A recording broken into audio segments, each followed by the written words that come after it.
أما بعد فأعوذ بالله السميع العليم من الشيطان الرجيم بسم الله الرحمن الرحيم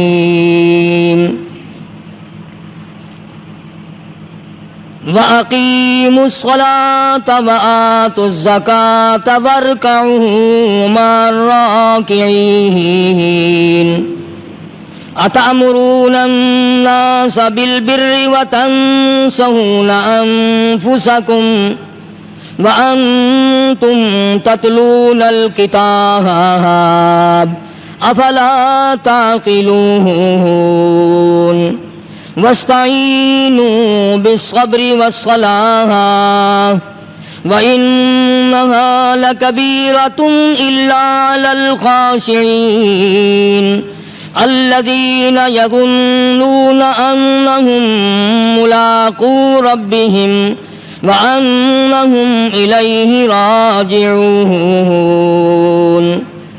صدق الله مولانا العلي العظيم وبلغنا رسوله النبي الكريم ونحن على ذلك لمن الشاهدين والشاكرين والحمد لله رب العالمين اللهم صل على محمد وعلى آل محمد كما صليت على إبراهيم وعلى آل إبراهيم إنك حميد مجيد اللهم بارك على محمد وعلى آل محمد كما باركت على إبراهيم وعلى آل إبراهيم إنك حميد مجيد۔ پاک جل شانہ نے کرم فرمایا، بندہ نوازی فرمائی،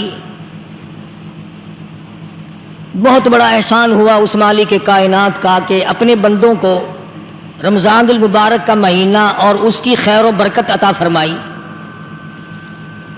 خداوند عالم نے جو چیز بھی مسلمانوں کو اپنے بندوں کو عطا فرمائی اس میں ہزاروں حکمتیں ہیں۔ اللہ پاک جل شانہ کا آدمی کے بھوکا پیاسا رکھنے سے کوئی فائدہ نہیں، مگر وہ فرشتوں کے سامنے، مخلوقات کے سامنے یہ بتانا چاہتا ہے کہ جو میرا ہے وہ میرے پوچھے بغیر کھاتا بھی نہیں۔ دنیا کا دستور ہے، لوگ کہا کرتے ہیں کہ یار ہم نے سنا ہے فلاں آدمی سے تیری یاری ہے، کہ واہ واہ وہ تو میرے بغیر روٹی بھی نہیں کھا سکتا، وہ میرے بغیر پانی نہیں پی سکتا، وہ میرے بغیر زندہ نہیں رہ سکتا۔ تو اللہ تبارک و تعالی جل شانہ نے یہی حال اپنے بندوں کے ساتھ فرمایا کہ فرشتوں تمہارے پیٹ نہیں، تمہیں پیاس نہیں لگتی، تمہیں بھوک نہیں لگتی، تمہیں بیوی بچوں کی ضرورت نہیں، میرے بندوں کے ساتھ اس قدر بکھیڑے لگے ہوئے ہیں، کہیں نفسانی خواہشات ہیں، کہیں پیاس ہے، کہیں گرمی ہے، کہیں سردی ہے، ان تمام چیزوں کو برداشت کرتے ہوئے اللہ پاک فرمایا اگر میں منع کر دوں تو یہ 16-17 گھنٹے پانی کا ایک گھونٹ نہیں پیتے، جب تک میں اجازت نہ دوں پانی حلق میں نہیں جانے دیتے۔ اور فرمایا فرشتوں او جبریل تو سارے ملائکہ کا سردار ہے، مگر تجھے کیا پتا ہے یہ میرے بندے میرے اتنے بڑے غلام ہیں، اتنے پابند ہیں میرے حکم کے کہ میں نے منع کر دیا کہ روزہ رکھ کر اپنی بیوی کی طرف خواہش کی نظر نہ ڈالنا، کہتا سامنے بیٹھی رہی اس نے نظر اٹھا کے نہیں دیکھا۔ اور پھر دوسری صفت علماء کرام نے یہ لکھی ہے کہ ہر آدمی چاہتا ہے جو صفت میری ہے، جو عادات میرے ہیں وہ میرے دوست میں آ جائیں، جو طریقہ میرا ہے وہ میرے دوست کا ہونا چاہیے، جو لباس میرا ہے وہ میرے یار کا بھی ہو، جو کھانا پینا میرا ہے وہ میرے دوست کا بھی ہو، جو مکان بلڈنگ میرا ہے وہ میرے یار کا بھی ہونا چاہیے۔ تو اللہ پاک نے فرمایا میرے بندے تو ہمیشہ کے لیے تو نہیں، ہر وقت کے لیے تو نہیں، میں ہوں خالق، میں ہوں مالک، میں ہوں معبود، اور میں ہوں پاکیزہ، نہ کھاتا ہوں، نہ پیتا ہوں، نہ سوتا ہوں، نہ بیوی بچے کا محتاج ہوں۔ آجا دن دن میں ایک مہینے کے لیے خدائی والی صفتیں میں تجھ میں پیدا کر دوں، صفت رحمان کی اور آ جائے بندے میں۔ اور اس کے بعد قرآن کریم کی یہ آیتیں جو میں نے تلاوت کی، ان کا مضمون بڑا اہم ہے، اور وہ اس اعتبار سے کہ سونے کا کمانا بڑا مشکل، جواہرات کا حاصل کرنا بڑا مشکل، انمول ہیرے حاصل کرنا بڑا مشکل، اور جب مل جائیں تو ان کا سنبھالنا اس سے زیادہ مشکل۔ دولت مند سرمایہ دارہ لوگوں سے پوچھو کہ دولت مند لوگوں کو نیند نہیں آتی، ہر وقت اس فکر میں ہیں یہ کارخانہ خراب نہ ہو جائے، یہ کاروبار یوں نہ ہو جائے، یہ یوں نہ ہو جائے، بہرحال اس کو فکر لگا رہتا ہے۔ یعنی پہلے تو کمانا مشکل، اور کمانے کے بعد سنبھالنا اس سے زیادہ مشکل۔ دولت حاصل کرنا پہلے تو مشکل، کما کر اس کا سنبھالنا بڑا مشکل۔ اگر دولت کمائی اور جوئے میں جتا دی تو کیا خاک کمانا ہوا؟ سونا کمایا اور یوں ہی پھینک دیا تو کیا فائدہ سونا کمانے کا؟ اس لیے اللہ تبارک و تعالیٰ فرماتے ہیں کہ میرے بندو، جو تم نے رمضان میں توبہ کی، جو استغفار کی، جو قرآن مجید کی تلاوت کی، جو درود پاک پڑھا، جو اللہ اللہ کی، جو تراویحاں پڑھی، ان نیکیوں کو اب عید کی نماز کے بعد نماز چھوڑ کر، بدماشی کر کے، حرام خوری کر کے ضائع نہ کرنا۔ ضائع کرنے والے لوگ ہمیشہ خسارے میں ہوتے ہیں۔ لوگوں کی عموماً عادت یہ ہے، اچھے بھلے روزہ رکھنے والے، نماز رمضان شریف میں نمازیں ادا کرنے والے عید کے بعد نمازوں کو پھینک دیتے ہیں، جیسے 60 ٹکٹ مل گیا جنت کا۔ حضرت مولانا محمد قاسم صاحب نانوتوی رحمۃ اللہ علیہ سے کسی نے پوچھا کہ حضرت نماز تو پڑھتے ہیں پر پتہ ہی نہیں قبول ہوتی ہے کہ نہیں، نماز تو ہم پڑھتے ہیں پر معلوم تو نہیں کہ قبول ہو رہی ہے کہ نہیں۔ تو فرمایا کہ ایک نشانی ہے قبولیت کی، اور وہ یہ کہ اگر ظہر کی نماز کے بعد عصر کی نماز کی توفیق ہو جائے تو سمجھو ظہر قبول ہو گئی، اگر عصر کے بعد مغرب کی نماز کی توفیق ہو گئی تو سمجھو عصر کی قبول ہو گئی، اگر مغرب کے بعد عشاء کی توفیق ہو گئی تو سمجھو مغرب قبول ہو گئی۔ اسی طرح سے اب میں کہتا ہوں اگر رمضان کے بعد نماز کی توفیق ہوئی تو سمجھو کہ رمضان کی نمازیں قبول ہو گئی۔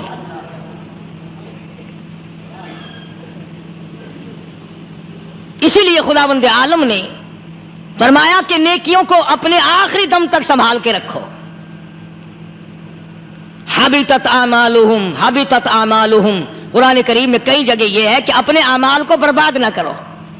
فرمایا اولئک الذین کفروا بآیات ربہم، اولئک الذین کفروا بآیات ربہم ولقائہ فحبطت اعمالہم فلا نقیم لہم یوم القیامۃ وزنا۔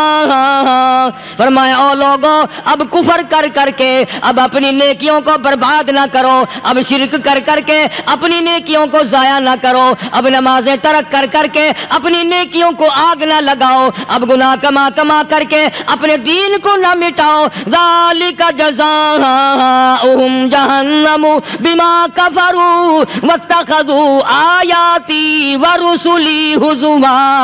یہی ہے وہ لوگ جنہوں نے میرے دین کا تماشا بنا رکھا ہے۔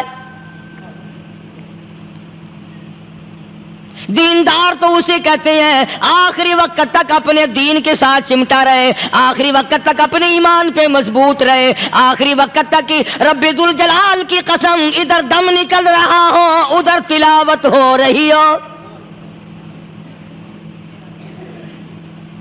کتنا خوش نصیب ہے وہ آدمی ادھر دم نکلے ادھر کلمہ زبان پہ آ جائے، کتنا خوش نصیب ہے وہ آدمی آخری نماز بھی ادھر جماعت سے ادا کی ادھر بلاوا آ گیا۔ فرمایا من عمل صالحا من ذکر او انثى وهو مؤمن فلنحيينه حیاتا طیبہ۔ مرد کی نیکی عورت کی نیکی میں تو سنبھالے رکھتا ہوں، میں تو ان کو دنیائی میں بھی نیکیوں کا مزہ چکھاتا ہوں، ان کو حلاوت دیتا ہوں، ایمان کی مٹھاس منہ میں آتی ہے، اللہ اللہ کرنے کی لذت آ جاتی ہے، عجب قسم کا انداز بن جاتا ہے، تلاوت کرتے کرتے جنت کے میووں کا مزہ دنیا میں آتا ہے۔ فرمایا وَأَقِیمُوا الصَّلَاةَ وَآتُوا الزَّکَاةَ وَارْکَعُوا مَعَ الرَّاکعِینَ، نماز ادا کرنے والوں، زکوٰۃ ادا کرنے والوں، رکوع کرو، رکوع کرنے والوں کے ساتھ، اَتَأْمُرُونَ النَّاسَ بِالْبِرِّ، لوگوں کو نیکیوں کا حکم کرتے ہو، لوگوں کو نیکیاں بتاتے ہو، لوگوں کو اچھے اعمال کی طرف بلاتے ہو، وَتَنْسَوْنَ أَنفُسَكُمْ، حالانکہ اپنے آپ کو بھلا بیٹھے ہو، وَأَنْتُمْ تَتْلُونَ الْكِتَابَ، حالانکہ تم میرے قرآن کی تلاوت کرتے ہو، تمہیں شرم آنی چاہیے۔ مسلمان ہو کر اور جن لوگوں نے رمضان مبارک کا اکرام نہیں کیا، احترام نہیں کیا، رمضان میں زنا جیسا برا فعل کرتے رہے، رمضان میں بھی جوا کھیلتے رہے، رمضان مبارک میں بھی شراب پیتے رہے، رمضان مبارک میں بھی فلم دیکھتے رہے۔ کئی لوگ آتے ہیں اور جی گزران بڑی تنگ ہے، حالانکہ ہمیں پتہ ہوتا ہے تقریباً جتنا بھی یہ غریب طبقہ کہلاتا ہے نا، ریڑیوں والا، ٹانگے والے، رکشوں والے، کھونچوں والے، پکوڑوں والے، گنڈیریاں بیچنے والے، یہ چلتا پھرتا سودا کرنے والے، سب سے زیادہ بے نماز اور بے روزدار یہ رہتے ہیں۔ حالانکہ اللہ نے روٹی کا وعدہ کیا، فلم کا وعدہ تو خدا کا نہیں ہے نا، میں تجھے ہر روز فلم بھی دکھایا کروں گا۔ اللہ پاک نے وعدہ روٹی کا کیا، چرس کا نہیں کیا، فیم کا نہیں کیا، بھنگ کا نہیں کیا۔ سگریٹ کا وعدہ خدا نے نہیں کیا میں تجھے سگریٹ بھی پلایا کروں گا۔ پھر منہ بنا کر کے بیٹھ جاتے ہو جی خرچے پورے نہیں ہو رہے، اور کیسے خرچہ پورا ہو؟ اللہ پاک روزی دیتا ہے، تو ہوا میں اڑاتا ہے، بدماشیوں میں اڑاتا ہے، لوفری میں پیسے کو اڑاتا ہے۔ آج مسلمان کا ذہن تو دیکھو کہ وہ نماز کی قدر نہیں، رمضان کی قدر نہیں، قرآن کی قدر نہیں، اور پھر مرتے ہوئے کہتے ہیں یا اللہ ہم مسلمان اور ہم مر رہے ہیں۔ تو مریں گے کیسے نہیں؟ کون ساتھ دے گا جب تم کسی کے بنوئی گیری، تمہارے ساتھ کون لگے گا؟ بھئی کسی کا کنٹیکٹ امریکہ سے ہے، کسی کا تعلق امریکہ سے، کسی کا تعلق روس سے، کسی کا چائنا سے، کسی کا فرانس سے، مسلمان کا خدا سے۔ جب مسلمان کا تعلق خدا سے ہٹ گیا، اب چاہے یہ اسرائیلی مارے، یہودی مارے، امریکی مارے، روسی مارے، کوئی بھی مارے، وہ تو مارے گا۔ آج ہم نے مزاج بدل دیا، طبیعتیں بدل گئی، ماحول اور معاشرے کا بیڑا غرق کر دیا، چھوکروں کی ذہنیت خراب ہو گئی، نوجوان تباہ ہو گیا۔ تم نے بچوں کو مسجد کی طرف لگایا نہیں، کالج اور سکول کے معاشرے نے، ٹیلی ویژن اور گندے ماحول نے بیڑا غرق کر دیا گھروں کا۔ شرم آنی چاہیے ماں باپ، ڈوب کے مر جائیں وہ ماں باپ جن کی اولاد رات دن بکواس کرتے فلم دیکھتی پھرتی ہے، تم کیوں نہیں منع کرتے؟ پہلے چشم پوشی سے کام لیتے، کوئی گل نہیں جی منڈا کھنڈا ہے، جب منڈا پہ سوٹا سر تے ماردا پھر روندے، پھر بھی آکھا کرو نا کوئی گل نہیں، ایک سوٹا ماں کے سر وچ مار گیا منڈا کھنڈا ہے۔ چھوٹے چھوٹے بچوں کو مسجد کی طرف نہیں لگاتے، چلو نماز جنازہ بچے سیکھ جائیں گے، چلو قرآن کریم پڑھ جائیں گے، چلو پانچوں کلمے یاد کر جائیں گے، چلو نماز صحیح سیکھ جائیں گے۔ بچوں کو دین کی طرف لگانے کا ماحول نہیں رہا۔ بنیاد غلط ہوگی تو عمارت ساری غلط جائے گی۔ اس لیے خدا کہتا ہے کہ تم کافروں کو تو کہتے ہو ہم مسلمان ہیں، یہودیوں کے مقابلے میں کہتے ہو ہم مسلمان ہیں، عیسائیوں کے مقابلے میں کہتے ہو ہم مسلمان ہیں، ہندوؤں اور سکھوں کے مقابلے میں کہتے ہو ہم مسلمان ہیں، اور جب تمہیں دیکھا جائے تو تم یہودیوں سے بھی آگے، عیسائیوں سے بھی آگے، ہندو سکھوں سے بھی آگے۔ چلو میری بات نہیں مانتے، اقبال کی تو مانو۔ ڈاکٹر اقبال کہتا ہے یوں تو سید بھی ہو، مرزا بھی ہو، افغان ہو تم، یوں تو سید بھی ہو، مرزا بھی ہو، افغان ہو تم، مالک مصر ہو، حاکم ایران ہو تم، اور پھر اتنا تو بتاؤ کیا مسلمان بھی ہو تم؟ یہ تو پہلے بتاؤ کہ تم مسلمان بھی ہو کہ نہیں۔ مسلمان یوں ہوا کرتے، آنکھ مسلمان والی نہیں، زبان مسلمان والی نہیں، ہاتھ مسلمان والا نہیں، دل مسلمان والا نہیں، نیت مسلمان والی نہیں، یہ مسلمانی ہے؟ صحابہ اکرام رضوان اللہ تعالی علیہ مجمعین، اللہ تعالیٰ کی کروڑ رحمتیں نازل ہو حضرات صحابہ اکرام کی قبروں پہ۔ دربار رسالت ہے، سب کہہ دو صلی اللہ علیہ وسلم۔ سبحان اللہ، کتنے خوش نصیب تھے وہ لوگ جو محمد کریم صلی اللہ علیہ وسلم کی مجلس میں بیٹھا کرتے تھے. کانوں میں آواز آتی تھی مصطفیٰ کریم کی، دیدار ہوتا تھا امام الانبیاء کا. کتنے خوش نصیب تھے یہ لوگ.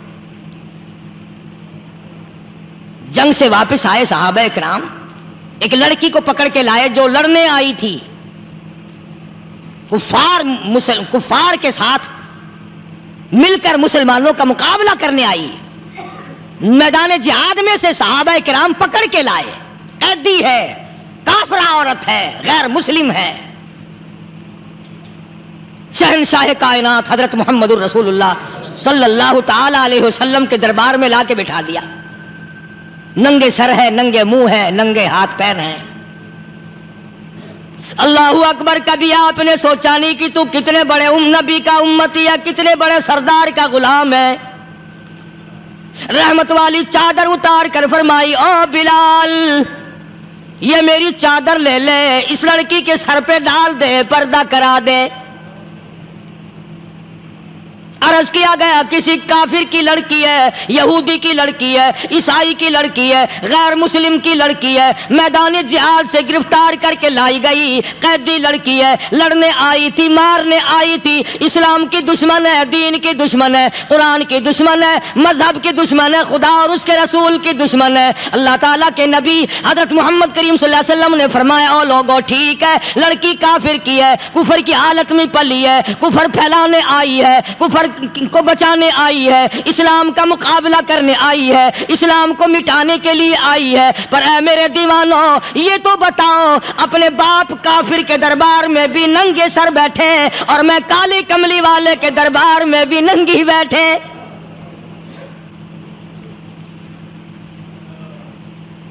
پھر اس دربار میں اور میرے دربار میں کیا فرق ہوگا؟ وہ کافر کا دربار ہے، یہ شہنشاہ کائنات کا دربار ہے، رحمت للعالمین کا دربار ہے، ساقی کوثر کا دربار ہے، شافی محشر کا دربار ہے، اللہ کے محبوب کا دربار ہے، آمنہ کے در یتیم کا دربار ہے، فاطمہ الزہرا کے ابا کا دربار ہے. اور بلال جلدی کر میرے دربار میں کافر کی بیٹی آئے، میں اس کا بھی پردہ کروں گا.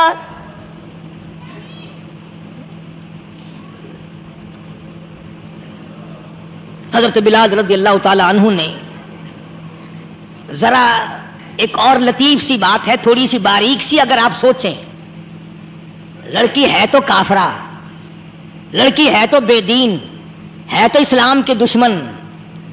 میں تو کئی مرتبہ سوچا کرتا ہوں کہ واہ لڑکی تیرا مقدر، ہے تو کافر کی بیٹی، خود بھی کافرہ ہے، مگر مقدر تو دیکھو امام الانبیاء کی چادر سر پہ ڈالے بیٹھی ہے.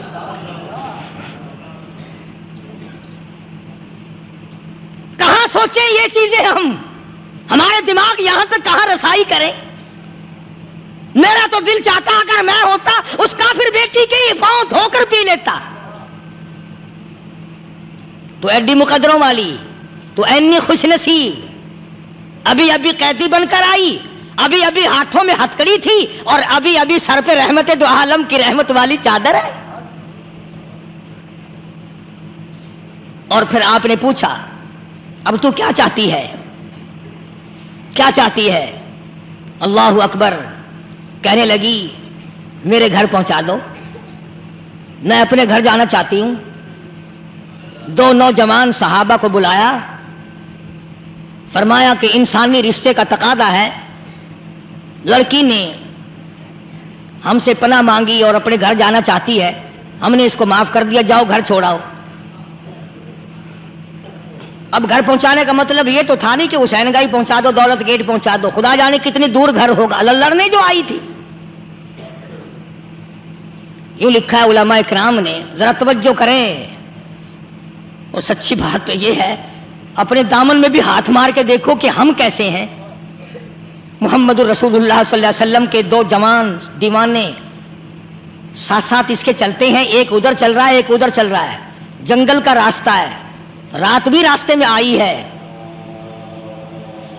نوجوان لڑکی کا بیان ہے، اپنے بھائی کو جا کے کہتی ہے یہ دونوں جوان میری ساتھ راستہ چلتے آئے، میری ساتھ سفر طے کرتے آئے، پر اے میرے بھائی جان، رب کائنات کی قسم مجھے تو یوں معلوم ہوتا تھا دونوں اندھے چل رہے۔ مجال ہے میری طرف نظر اٹھائی ہو، یہاں تو رکشے والے کا داؤ لگ جائے وہ بات نہیں آتا، ٹانگے والے کا داؤ لگ جائے وہ بات نہیں آتا، اور پیر صاحب تو اپنے یہاں سے خشک جانے کیسے دیں گے؟ کیوں جانے دیں؟ کیا مطلب؟ یہ شرافت ہے، یہ دین ہے، یہ اسلام ہے۔ مسلمان کی بیٹی کی عزت پہ ڈاکے ڈالنا، خدا کی قسم اگر اسلام کی حکومت ہو اور جس نبی کا تو نام لے کر جنت میں جانا چاہتا ہے، اگر نبی کا قانون زندہ ہو، قرآن کا قانون عدالت میں ہو، آنکھیں نکال دی جائیں۔ بے غیرت قوم، بے حیا اور بے شرم قوم،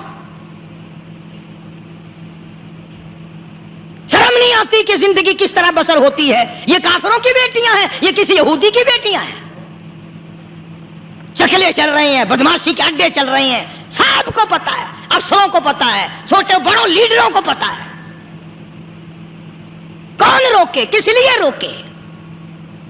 پھر یاد رکھو بات محمد کریم صلی اللہ علیہ وسلم کی، فرمایا جس ملک میں، جس شہر میں زنا ہوگا، اللہ کے نبی نے فرمایا وہ جس دن برباد ہوگا آواز بھی نہیں آئے گی۔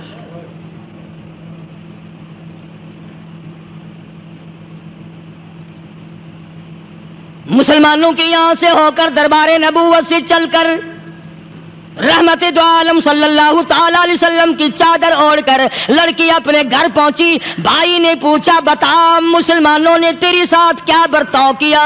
مسلمان تجھے پکڑ کے لے گئے تھے، اتنی خوبصورت ہے تو، ایسی حسینہ ہے، شباب تیرا، حسن تیرا، جمال تیرا، شکل و صورت نرالی، نقش نرالے، آنکھیں تیری نرالی، چہرہ تیرا نرالا، لب تیرے نرالے، قد و قامت تیری نرالی، حسن تیرا شان والا، جوان شباب ہے، بتا مسلمانوں نے تیری ساتھ کیا گزری؟ رونے لگی اور کہنے لگی تو میرا ماں جایا بھائی ہے، پر میں کیا بتاؤں، زمین و آسمان کے مالک کی قسم، سمندروں کے پیدا کرنے والے کی قسم، درختوں کی پتے پیدا کرنے والے کی قسم، ان پہاڑوں اور زمین کے ذرات کو پیدا کرنے والے کی قسم، جو میری عزت کی حفاظت محمد کے غلاموں نے کی ہے وہ تو ماں جایا بھائی بھی نہیں کر سکتا۔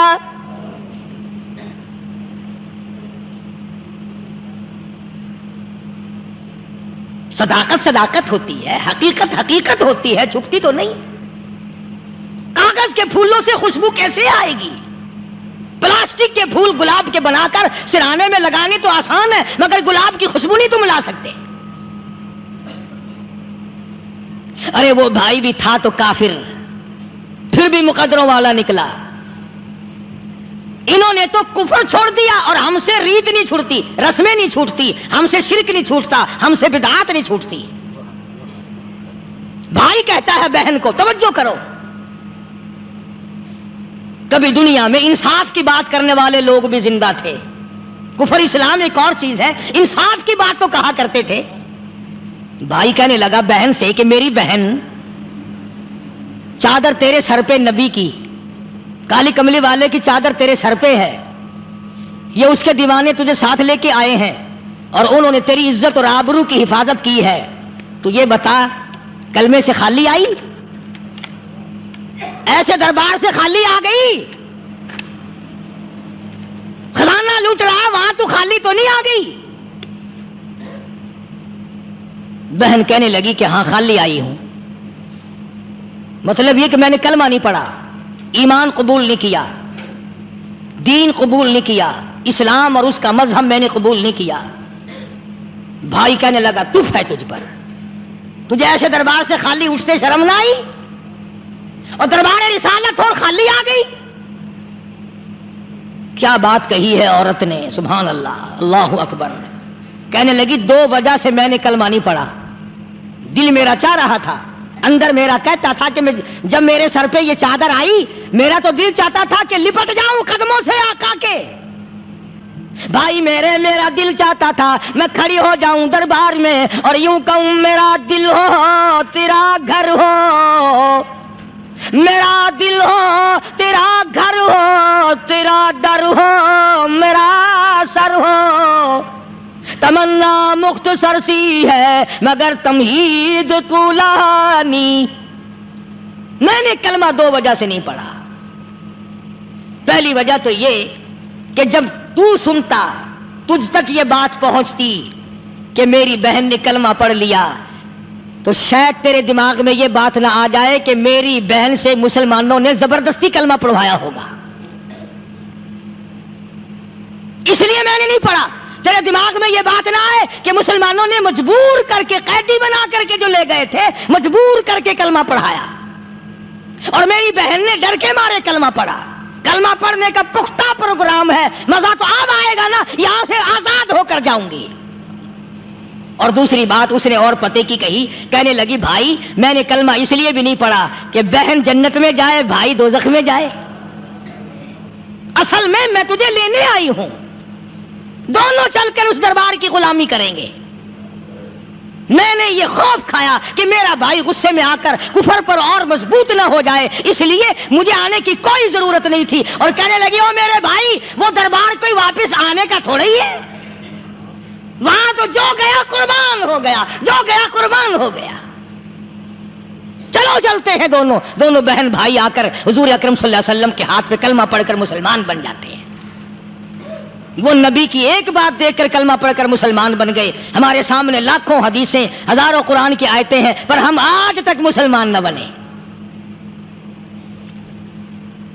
جب مرضی آئی نماز پڑھ لی، جب مرضی آئی زکوٰۃ دے دی، جب مرضی آئی قرآن پڑھ لیا، جب مرضی آئی دین ایمان کر لیا، مرضی آئی چوری کر لی، مرضی آئی ٹھگی مار لی۔ اس کا نام دین نہیں ہے، اس کا نام ٹھگی اور فریب ہے۔ اس لیے قرآن کریم نے للکار کے کہا تأمرون الناس بالبر وتنسون انفسکم وانتم تتلون الکتاب۔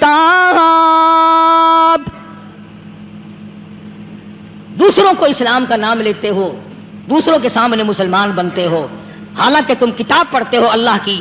افلا تعقلون، سوچتے کیوں نہیں ہو کہ تم کدھر چلے ہو؟ کیا پروگرام بنائے بیٹھے ہو؟ زندگی کا لاہ عمل یہ تو نہیں ہونا چاہیے جو تم نے بنایا ہوا ہے۔ اور آگے فرمایا تأمرون الناس بالبر وتنسون انفسکم وانتم تتلون الکتاب افلا تعقلون واستعینوا بالصبر والصلاة۔ اگر تکلیف آئے، پریشانی آئے، کوئی مصیبت آئے تو صبر اور نماز کے ساتھ قائم رہو، یعنی صبر نماز کے بغیر حاصل نہیں ہوگا، اور نماز قبول ہوگی تو صبر خود بخود آ جائے گا۔ چنانچہ اللہ والوں کی زندگی کا مطالعہ کرو، کتابیں اور حالات پڑھ کر کے دیکھو کہ انہوں نے ساری عمر میں ایک ایک نماز بھی ضائع نہیں ہونے دی، تمام عمر میں ایک ایک نماز ضائع نہیں ہونے دی۔ اور ہم لوگوں کی جوانی یوں ہی بیت جاتی ہے، جوانی یوں ہی گزر جاتی ہے۔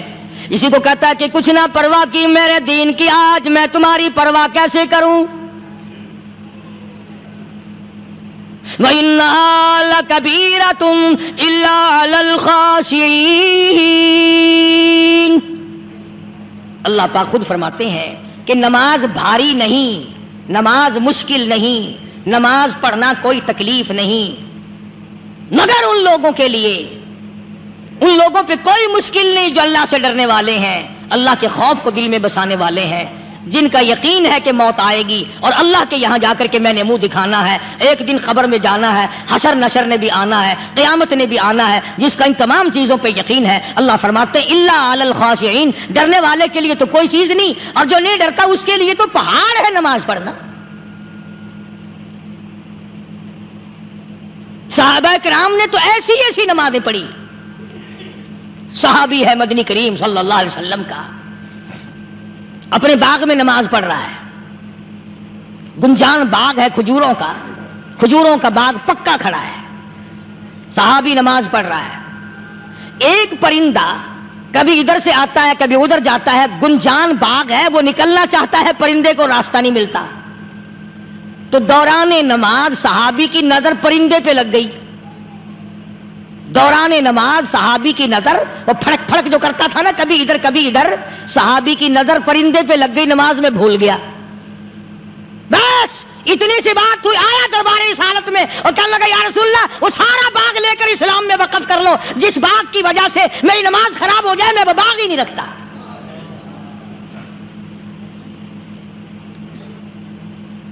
ہمارے یہاں بھی کوئی عظمت ہے نماز کی؟ کون پرواہ کرے؟ ان لوگوں کے یہاں تمام کا تمام نظام دین کا اپنا بنایا ہوا نہیں، جو دربار رسالت صلی اللہ علیہ وسلم سے نظام ملا نماز کا، انہوں نے صحیح معنوں میں وہ قائم کیا ہے. کیسی مشکل میں ہوئے، کہیں بھی ہوئے، جس حالت میں بھی ہوئے، نماز پڑھنی ہے، ادا کرنی ہے. چنانچہ ان کی نمازوں میں اتنی برکت تھی. سیدنا امیر معاویہ رضی اللہ تعالی عنہ کی حکومت ہے، صحابہ کرام ابھی زندہ ہیں. افریقہ کے گھنونے جنگل میں، بہت بڑے صحرا میں چھاونی بنانے کا پروگرام بنایا. بڑے جنگل ہیں، بڑے درخت ہیں، بڑی بھیڑ بھاڑ ہے، بڑے جانور ہیں، شیر ہیں، چیتے ہیں، بھگیاڑ ہیں، بڑے بڑے موذی جانور ہیں. تو اس علاقے کے لوگوں نے بتایا کہ تم مار کھاؤ گے، یہاں تو بڑے بڑے جانور تمہیں کھا جائیں گے. تم یہ کیا سوچ کر آئے ہو؟ تمہیں یہ نہیں چھوڑیں گے، جانور کھا جائیں گے، تمہیں یہاں چھوڑی بناؤ گے؟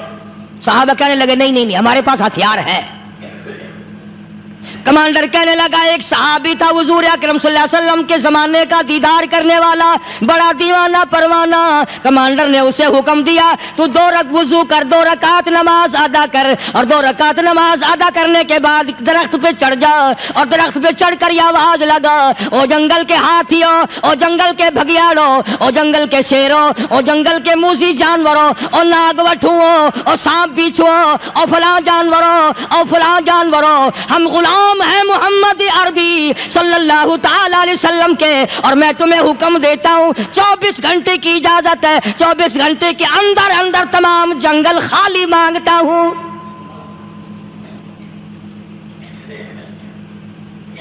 ماشاء اللہ نافذ کر دیا حضور کے غلام نے، ہاتھیوں پہ، جانوروں پہ، چیتوں پہ، بھگیاڑوں پہ، شیروں پہ.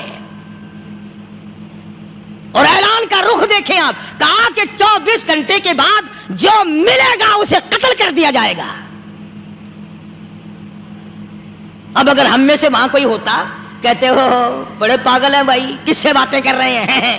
ہاتھیوں سے باتیں ہو رہی ہیں، چیتے اور شیروں سے باتیں ہو رہی ہیں، بھگیاڑوں سے گپیں ہو رہی ہیں، لے جاؤ پاگل خانے میں. مگر یہ بات نہیں، صحابہ جانتے تھے شیر بھی اس کی مخلوق ہے، چیتا بھی اس کی مخلوق ہے، بگیاڑ بھی اس کی مخلوق ہے، ہاتھی بھی اس کی مخلوق ہے، اور ہم اس کے دیوانے ہیں، ہم اس کے بندے ہیں. جب اس کا ہی حکم نافذ کرنے کے لیے ہم نکلے ہیں، اب ہمارے سامنے کوئی چیز ٹھہر نہیں سکتی.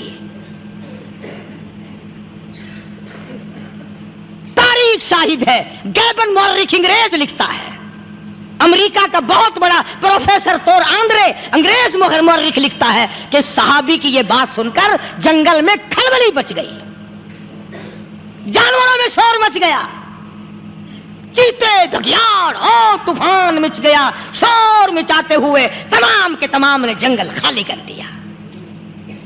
مسلمان، جب تیرے اندر ایمان تھا، جب تیرا قرآن پہ ایمان تھا، جب تیرا نبی پاک صلی اللہ علیہ وسلم پہ ایمان تھا، جب تیرا حضور کی رسالت پہ ایمان تھا، جب اللہ کی توحید پہ تیرا ایمان تھا، اور تیرا مقابلہ شیر نہیں کر سکتا تھا، تیرا مقابلہ چیتا نہیں کر سکتا تھا. آج ایمان پلے ہے نہیں، آج تو ڈر کے مارے مر رہا ہے اور مرے گا.